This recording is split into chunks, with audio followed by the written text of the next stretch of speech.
Assalomu alaykum hurmatli televizor ko'ruvchilar. Dunyo Uyg'ur qurultayi to'g'ri televiziyasi kundalik xabarlar programmasiga xush keldinglar. Men Hidoyat Musajon.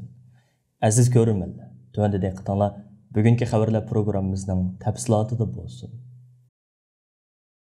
Dünya Uyghur Qurultayının reisi Dolqun İsa Efendi 6 fevral yakshanba kuni Germaniyaning Bonn shahrida bir turkum Uyg'ur yoshlari bilan o'tkazgan suhbati jarayonida qilgan so'zida chet ellardagi har qaysi tashkilotlarimizning, fidokor siyosiy faoliyatchilarimizning va jasur xalqimizning 2 yildan ko'proq vaqtdan buyon dunyo miqyosida 2022-yillik Beijing qishliq olimpikini boykot qilish maqsadida tinimsiz ilib borgan norozilik harakatlari natijasida bugun Uyg'ur irqiy qirg'inchiligi masalasining xalqaroda texmi yuqori pallaga ko'tarilganligini, Xitoyning xalqarodagi obrazining yer bilan yakson bo'lganligini ta'kidlab o'tish bilan birga Beijing irqiy qirg'inchilik olimpikini boykot qilish harakatida issiq sovuqqa, qor yomg'irga, yerish charjashga qaramay bu sharafli yo'lda zo'r darajada fidokorlik ko'rsatgan butkul Uyg'ur tashkilotlarimizga, siyosiy faoliyatchilarimizga va keng xalqimizga Dunyo Uyg'ur Qurultayi nomidan takror minnatdorlik bildirganligini ifoda qildi.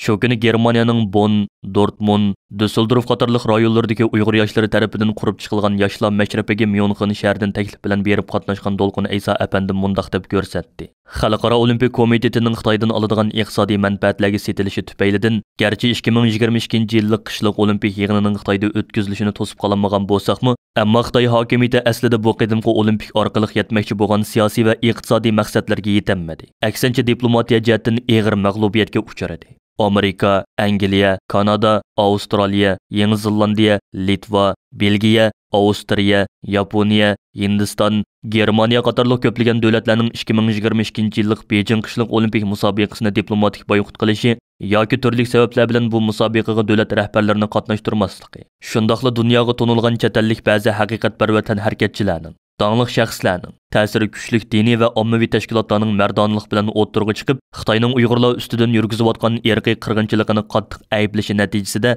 Xitoyning aslida nachar bo'lgan xalqarodagi obrazi yer bilan yakson bo'ldi.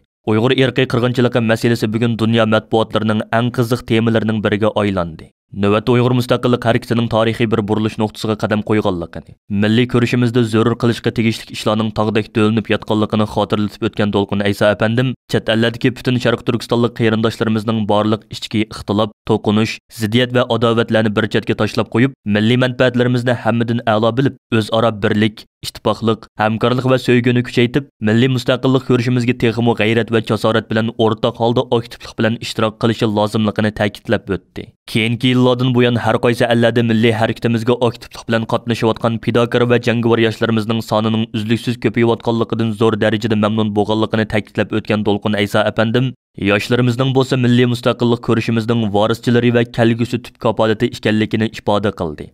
Bonda o'tkazilgan bu qitimqi yoshlar mashribiga yana Markaziy Gollandiyadagi Yevropa Ma'arif va hamkorlik jamiyatining raisi Abdurahmon Qorim, Dunyo Uyg'ur Qurultayi fondining raisi Abdujalil Ahmad va Qurultay yoshlar komitetining mudiri Erkin Zunun qatorliqlarni taklif bilan qatnashdi. Suhbat jarayonida Dolqun İsa Efendi yana yoshlarimizning Dunyo Uyg'ur Qurultayining g'oya maqsadlari va qurultayning ilib berayotgan faoliyatlari haqida so'rgan turli savollarga astoydillik bilan javob berdi. Birleşken Devletler Teşkilatı Baş Katibi Antonio Guterres 5 fevral kuni Xitoy rahbarlari bilan ko'rishganda, Birleşken Devletler Teşkilatı Kishilik huquq oliy komissari Michel Bacheletning Sharq Turkistonda ishonarli ziyorat ilib berishiga yo'l qo'yishni kutadiganligini bildirgan. Reuters agentligining xabar qilishicha, Birleşken Devletler Teşkilatı Baş Katibi Guterresning Beijing qishliq olimpiki jarayonida Xitoy rahbari Xi Jinping va tashqi ishlar ministri Wang Yi qatorliqlar bilan ko'rishganligini aytgan. Xitoyning Beijing qishliq olimpiki nurg'un g'arb davlatlarining har xil shakldagi boykot qilishiga uchragan bo'lsa-mu, biroq Antonio Guterres yana Beijing qishliq olimpikining ochilish murosimiga qatnashgan. U Uyg'ur masalasiga izchil ko'z yumish bilan ayblanib kelgan edi. Lekin Reutersning bildirishicha, Birleşken Devletler Teşkilatı e'lon qilgan Guterresning Beijingdagi uchrashiga doir uchurida Baş Katib Kishilik huquq oliy komissariyati ishxonasi bilan Xitoy doiralari orasida uchrashlar oliy komissarining Xitoyda, jumladan Xinjiangda ishonarlik bir ziyorat ilib berishiga yo'l qo'yishni kutadiganligini bildirdi deyilgan. Guterresning ishonarlik ziyorat deganda qanday shartlarni ko'zda tutganligi ma'lum emas. Xitoy hukumati har qanday ziyorat do'stona bo'lishi, tekshirishni maqsad qilmasligi kerakligini ta'kidlab kelgan. Lekin Birleşken Devletler Teşkilatı Kishilik huquq oliy komissariyati ishxonasi o'tgan hafta matbuotlarga qilgan so'zida, oliy komissarning Uyg'ur rayonida ilib boradigan har qanday ziyorati cheklimisiz bo'lishi shart deb ko'rsatgan va Xitoy bilan bo'lgan ziyorat to'g'risidagi suhbatning davomlashayotganligini, texnik kelishim hosil qilmaganligini aytgan edi. Uchqan Türk namını ağan Türkten hareketçi Fatih Arda İpçioğlu 2022 yıllık Beijing qışlıq Olimpikining chang'ı telish turida hal qilg'uch musobaqaga qatnashish salohiyatiga ega bo'lish musobaqasida darajaga erishdi. Uning bu musobaqada beshiga kelgan qalpiqi bilan chang'isiga Sharq Turkistonning oy yulduzliq ko'k bayroqining rasmini tushirib, Uyg'urlar bilan bo'lgan qarindoshlik burchini namoyanda qilishi Uyg'urlarni qattiq suyundirdi. Chet ellardagi Uyg'urlar ijtimoiy taratqularda yashab ket Fatih Arda. Qarindoshlik degan mana bu. Zolim Xitoyning ko'ziga Sharq Turkiston bayrog'ini tiqqanligiga rahmat degandek yozmalarni tarqatdi. Reuters xabar agentligining 2 oyning 6 kuni bu vaqtda e'lon qilgan xabarda Olimpik musobaqalarda siyosiy simvollar bilan rasmiy bo'lmagan bayroqlarni ko'rsatishning cheklanganligi. Turkdan harakatchilardan bu vaqtda savol so'raganda bu qoidaga xilof ish qilganligini qabul qilmaganligi bayon qilingan. Dünya Uyghur Qurultayı raisi Dolqun Aysa Efendi bu munosabat bilan Erkin Asiya radiosiga qilgan so'zida Fatih Arda İpçioğlu Efendining Beijing qishliq Olimpik musobaqasida ko'rsatgan jasoratining millionlagan turk xalqining ovozsiz holda Uyg'ur qarindoshlarini qo'llashi ekanligini bayon qildi. Dolqun Aysa Efendi so'zida yana Turkdan harakatchi Fatih Arda İpçioğlu Efendining 2022 yillik Beijing qishliq Olimpiki chang'i telish turi bo'yicha musobaqada Uyg'urlarning ovozi bo'lganligini, buning aslida Olimpikning ruhiga mos keladigan harakat ekanligini, insoniyatning qimmat qarashini namoyanda qilganligini ta'kidladi. Fatih Arda İpçioğlu Efendining bu musobaqaga beshiga kelgan qalpiqi bilan chang'isidagi Sharq Turkistonning oy yulduzliq ko'k bayrog'ining rasmiy Xitoy davlatlik televiziyasida naq maydondan ko'rsatilgan. Amerikaning Biden hukumati o'tgan yili 12 oyning 6 kuni Xitoyning Uyg'urlarga irqiy qirg'inchilik ilib berishi sababli Beijing qishliq Olimpik tantarbiya musobaqasini diplomatik boykot qiladiganligini e'lon qilgandan keyin Angliya, Kanada, Yangi Zelandiya va Avstraliya bu sapga qo'shilgan bo'lsa-mu, Turkiya bu sapga qo'shilmadi. Turkiya Xitoyning Olimpikini qo'llagan musulmon mamlakatlarning biridir.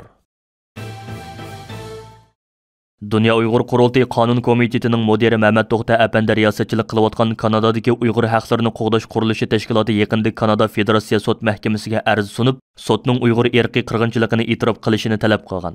Toronto Yulduz gazetining xabar qilishicha bu arzning maqsadi Kanada hukumatini Uyg'ur irqiy qirg'inchiligini e'tirof qilishga va Xitoyga qarshi harakatga o'tishga majburlash ekan. Arznamada Kanada Birlashgan Davlatlar Tashkilotining irqiy qirg'inchilik ahdnomasiga imzo qo'ygan bo'lsa-mu, biroq majburiyatini ado qilmaslik, Xitoyning Uyg'urlarga yurgizgan irqiy qirg'inchilikni to'xtatishga harakat qilmaslik bilan ayblangan. Toronto Yulduzning oshkorlashicha arznoma Kanadaning Montreal shahridagi bir federatsiya sud mahkamasiga sunilgan bo'lib, mazkur tashkilotning direktori Mehmet To'xta bu arz orqali sudchining Xitoyda irqiy qirg'inchilik yuz berayotganligini jakarlashi va shundaqli buningga qarata har qanday bir buyruq yoki chora tadbir ko'rishini maqsad qiladiganligini bildirgan.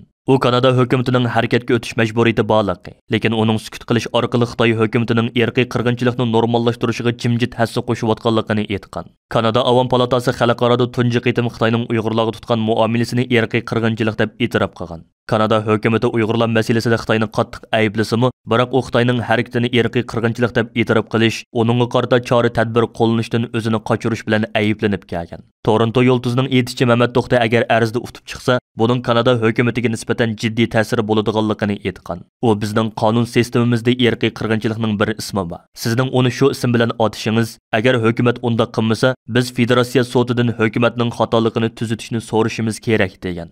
Mehmet To'xta apandimning tashabbusi bilan yaqinda Kanadadagi bir qism qonunshunoslar va advokatlardan tarkib topgan Kanada Uyg'ur Qonun Komiteti qurib chiqilgan edi. Beijing qishliq Olimpika Uyg'ur irqiy qirg'inchiligi tufayli nurg'un davlatlarning diplomatik boykot qilishiga uchragan bir vaqtda Xitoyning Olimpik mash'ilini yiqishga bir Uyg'ur harakatchi qizni o'rinlashtirishi Amerika bilan Xitoyning Birlashgan Davlatlar Tashkilotida surkilishiga sabab bo'ldi.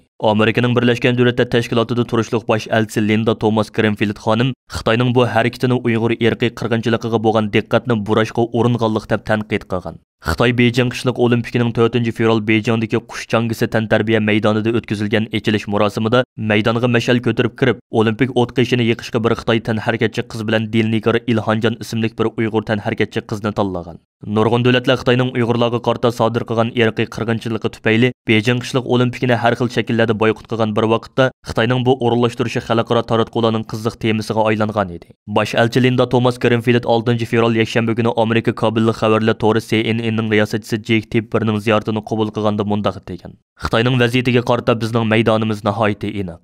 Bu odatdagidek ish emas.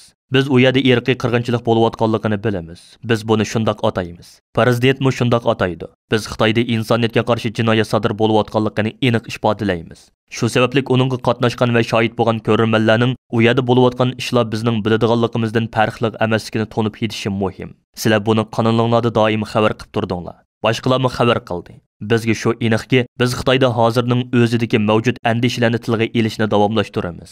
Linda Thomas Greenfield yana Xitoyning Dilnigari Ilhomjanni olimpik mash'ili yondirishga o'rinlashtirganligiga baho berib, bu Xitoyning bizni u yerdagi Uyg'urlarning qiyin qistoqqa uchirishi, shundaqli Uyg'urlarning Xitoy tarafidan kishilik huquq dafsandachiligiga uchirishidek haqiqiy masalalardan yiroqlashtirish o'rinishidir. Lekin biz buni oldingi va markaziy o'rinda tutishni davomlashtirishimiz kerak degan. Ma'lum bo'lishicha, Xitoy Beijing qishliq olimpikining mash'ilini yondirishga o'rinlashtirgan 20 yoshlik Dilnigari Ilhomjan dala chang'isi telish mohiri bo'lib, u 5-fevral kuni o'tkazilgan 65 kishilik dala chang'isi musobaqasida 43-chi bo'lgan. Hurmatli ko'ruvchilar, yuqorida Dunyo Uyg'ur qurultiyi to'g'ri televiziyasi kundalik xabarlar programmasini diqqatingizga sundiq. Keyin qitimliq programmamizni ko'rishaylik. Ko'rishcha bo'lg'aysizlar.